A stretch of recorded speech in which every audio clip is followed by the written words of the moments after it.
Kebenaran, realitas di atas fakta. Kata Yesus kepadanya, "Akulah jalan dan kebenaran dan hidup. Tidak ada seorang pun yang datang kepada Bapa kalau tidak melalui aku." Yohanes 14 ayat 6. Jika engkau tidak mengenal Yesus, engkau tidak akan pernah mengetahui dan menemukan kebenaran. Engkau bisa saja hanya akan menemukan fakta-fakta tanpa kebenaran.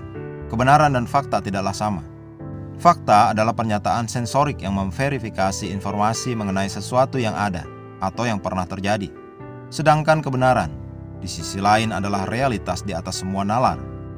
Menurut Injil, firman Tuhan adalah kebenaran, realitas. Kuduskanlah mereka dalam kebenaran. Firman-Mu adalah kebenaran.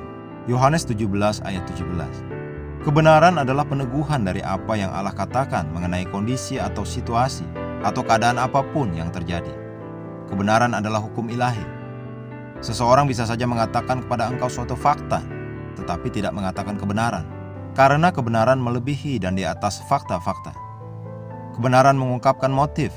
Dalam hukum pengadilan misalnya, salah satu dari sistem keadilan adalah motif, tujuan atau maksud dari si tertuduh dalam melakukan tindak kriminal. Motif itulah sebagai penggerak, dorongan, impuls, atau hasrat yang menyebabkan terjadinya tindakan kriminal tersebut. Adalah benar bahwa sebuah motif dapat sangat berguna untuk menjelaskan hubungannya dengan bukti, untuk mengkonfirmasikan atau membuktikan seseorang telah melakukan kejahatan, apalagi jika si tertuduh menyangkal telah melakukannya.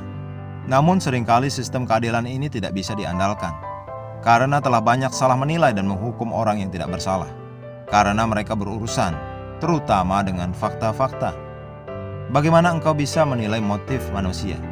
Engkau harus tahu isi hatinya. Bagaimana engkau bisa tahu isi hati manusia? Hanya firman Tuhan, kebenaran yang menyatakan, menyaring, menganalisa atau menilai setiap pemikiran dan tujuan dari hati.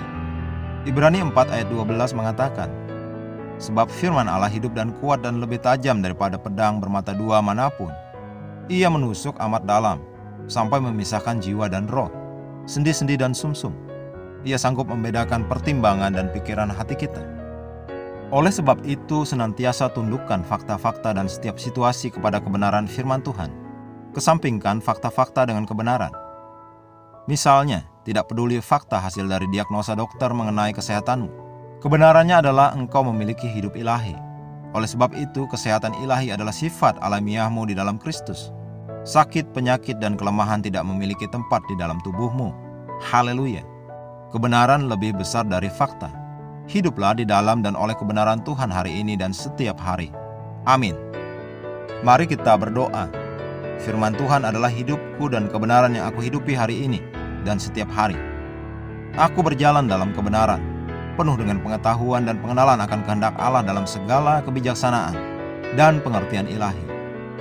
Aku berjalan dalam kuasa melawan ketakutan, penyakit, kemiskinan, dan kematian. Dalam nama Yesus. Amin.